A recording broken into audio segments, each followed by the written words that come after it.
Greetings and welcome to almost last lecture on unit number 3, that is lecture number 10 on fluid kinematics. So this lecture we are going to discuss some numericals on stream function, velocity potential and vorticity. So as far as the numericals of this two functions are concerned, generally one function is given, other function is to be determined. Sometimes the velocity potentials or velocity components are given, and based on that we have to determine these functions and the flow between two streamlines. So such kind of numericals can be asked. So the first numerical, verify whether the following functions are valid velocity potential or not. So 5 functions are given. So 5 functions, they are valid if they satisfy the continuity equation. Only when then they are valid, or if they satisfy the continuity equation, or if they satisfy the Laplace equation in this particular case. So 5 satisfy the Laplace equation, then it is a valid velocity potential. Because as per the characteristic of 5 function, if the 5 function exists, then the flow is irrotational. But for the possibility of the flow, they have to satisfy the Laplace equation. If they doesn't satisfy the Laplace equation, then that 5 function is called as an incorrect form of velocity potential. So we'll see that 5 function is given by this expression, phi is equal to a into bracket x square minus y square. So dabba phi by dabba x is 2ax. So its double derivative is 2a. Similarly, dabba phi by dabba y is minus 2ay, and its double derivative is minus 2a. So it's addition of both, that is, we can say Laplace equation. Then that addition, it comes equal to 0. That means that 5 functions satisfy the Laplace equation, hence it is a correct form of velocity potential, valid velocity potential. On the other hand, second expression we take, that is phi is equal to a cos x. Its derivative with respect to x, that is cos x derivative is minus sin x, and its double derivative is minus a, because sin x derivative is again it's cos x. So it's minus a cos x. So similarly, dabba phi by dabba y is 0, and dabba 2 phi by dabba y square is also 0. So addition of both comes non-zero. So this velocity potential function is incorrect form of velocity potential. So it is not a valid velocity potential. So such kind of actual Laplace equation this function has to satisfy for the possibility of especially irrotational flow. Second, again, which of the following function represents the possible irrotational flow? Again, for possibility of irrotational flow, if you have watched that particular video properly, in order for possibility of irrotational flow, if the both functions are given, if both functions satisfy the Laplace equation, then there is a possibility of irrotational flow. In case of phi function, it has to satisfy Laplace equation for possibility of flow. The existence of phi function, it is an indicator of irrotational flow.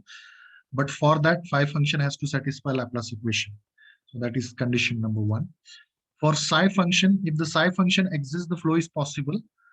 And for a possibility of irrotational flow, that psi function has to satisfy Laplace equation. So only the double derivative and their addition. So for irrotational flow phenomena, phi as well as psi satisfy the Laplace equation. So we take phi is equal to a x square minus y square.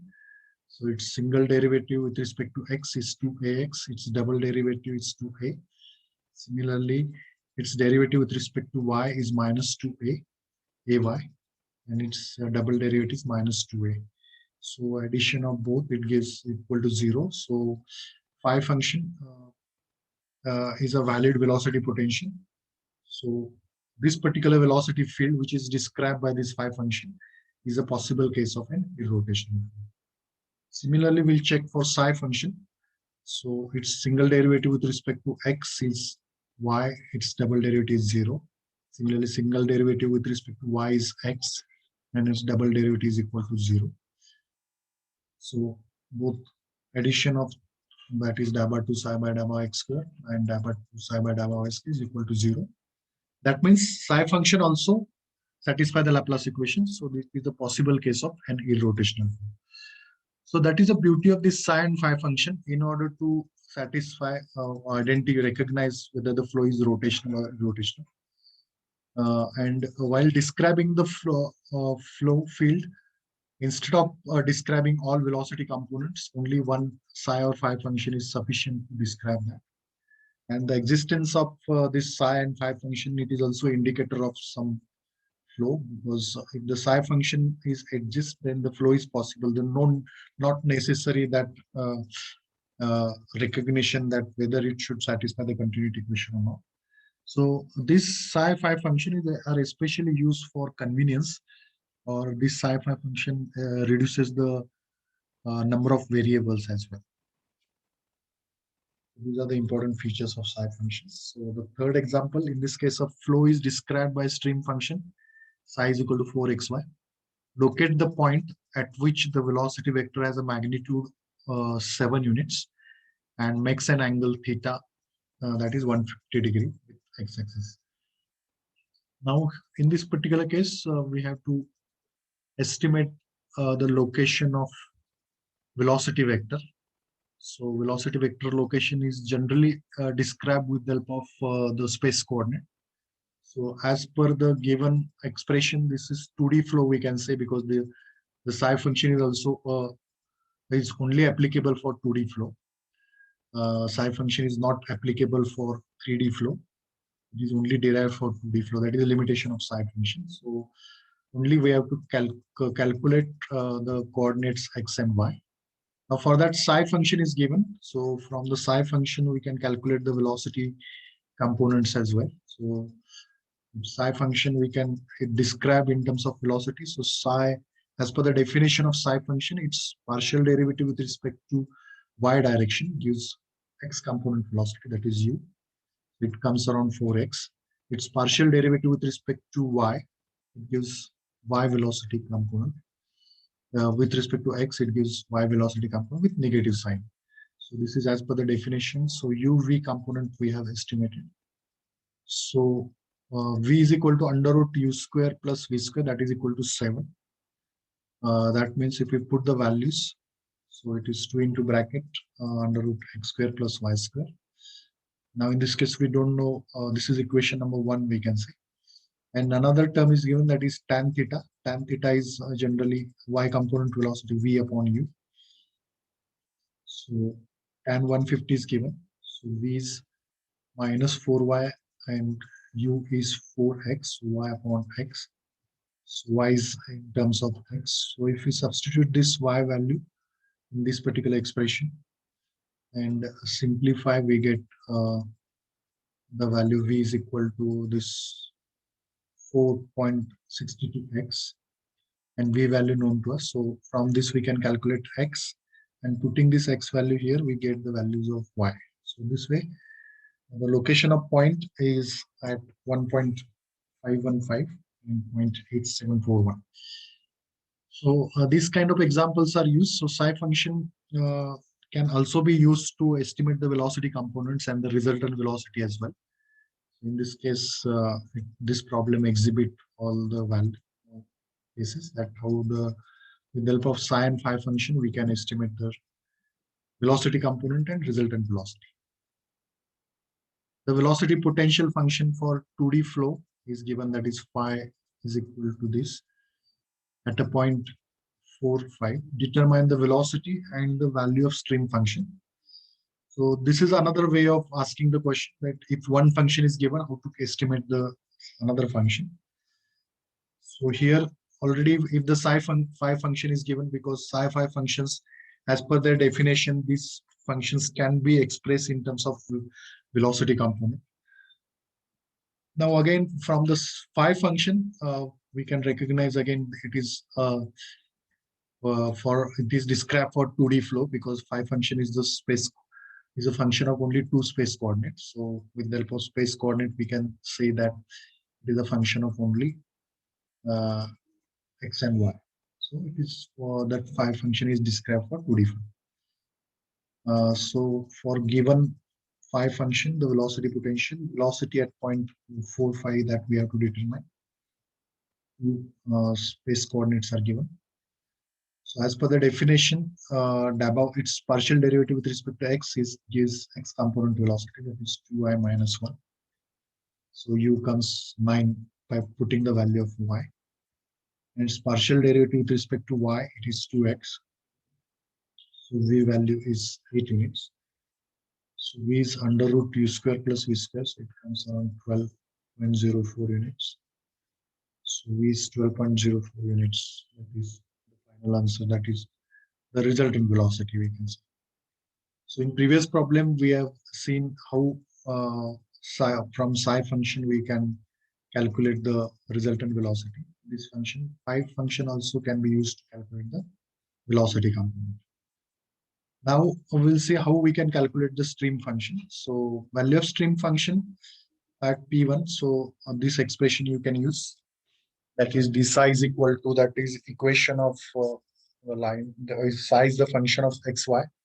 So d psi is equal to daba psi by daba x into dx plus daba psi by daba y into dy.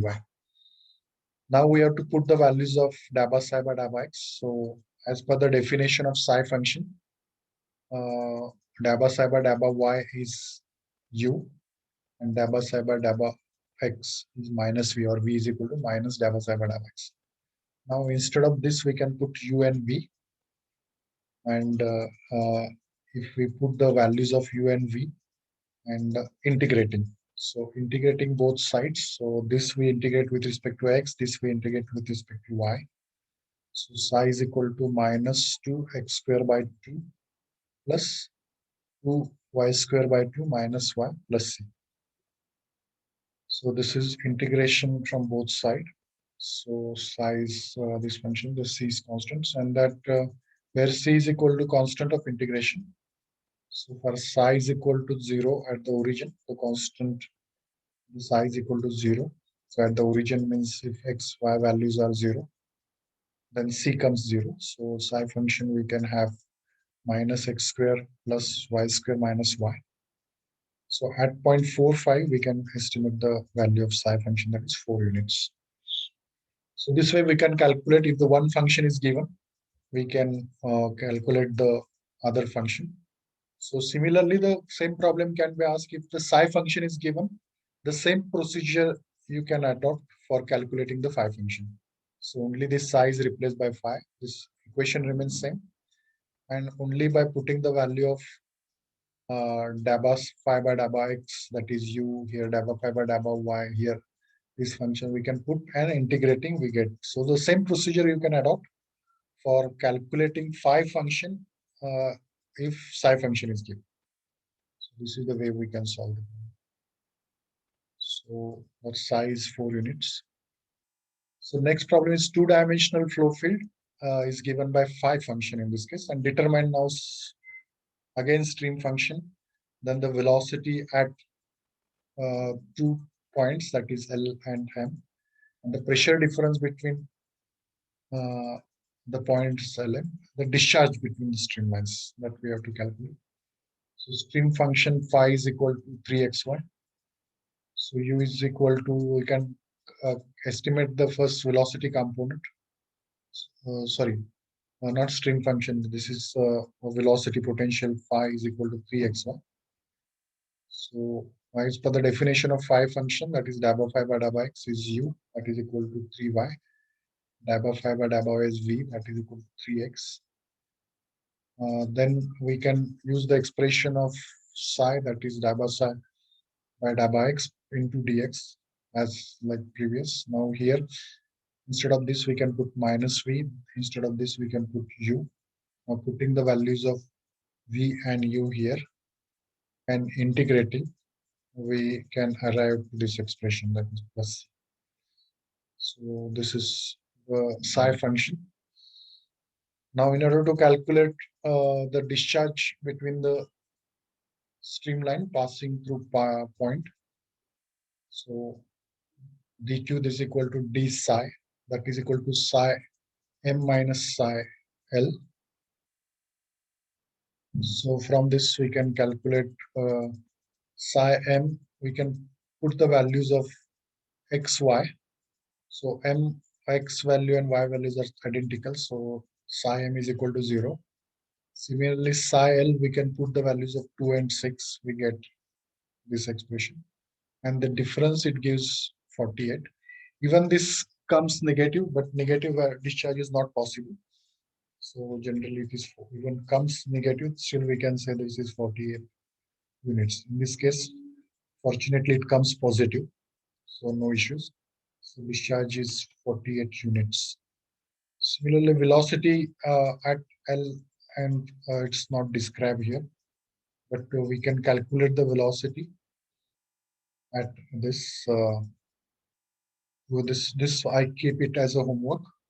So you can calculate the velocity by calculating this uv, and resultant velocity is under root u square plus v square, and putting the values of 2 and 6, we get the velocity at L, and similarly we can obtain the velocity at M.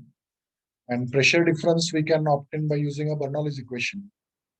So Bernoulli's equation, it is actually we study in next unit, that's why it is not taken. So but using Bernoulli's equation, that is P by gamma plus V square by VL square by, that is equal to P by gamma, that is at M, plus Vm square by 2. In that case, VL and Vm known to us, only the pressure difference we can calculate. So accordingly, we can calculate. But this part we have not covered in this particular unit. That's why it's not taken. So this is about the next problem. So that's such kind of, there are n number of varieties are there, but everywhere, if you restrict with the expressions, everywhere the same expressions to be used. Only the interpretation of problem, if you it, and especially that lecture number 3.7, that is the vorticity component, stream function, velocity. If you understand that particular lecture properly, then you could able to solve the problem easily. So at the end of this particular session, one can estimate angular velocity, vorticity, stream function, velocity potential from the given information. Actually, we are not covered the angular velocity and vorticity problems, because again, it's again a differentiation part. If the u and v velocities are given, as per the definition, that normal velocity component that we have to estimate and put the values there, we can calculate vorticity as well as angular velocity. So there is not much physics involved while estimating this expression. So this is about the kinematics. Actually, kinematics is the way you take this topic like that. Even you don't understand the physics behind it, because sometimes it is very difficult to correlate this particular topic with the practical application or practical relevance, because most of the basics this kinematics is required for advanced fluid mechanics. So sometimes it is very difficult to correlate this particular topic with the practical relevance like other topics. So that's why even though you don't understand the physics behind all the terminologies or all the terms, still you can take this topic as a topic of mathematics. It's a simple mathematics topic where the derivation and integration is required. That's it. So if you are good in derivation and integration, I don't think so. You will find it difficult to solve the numericals, and only you have to memorize the expressions. All the expressions, if you memorize, definitely it will be easy for you for the solve the numericals. So with this, we have completed unit number 3, that is fluid kinematics. So next lecture onward, we start the unit number 4, that is fluid dynamics. Thank you very much.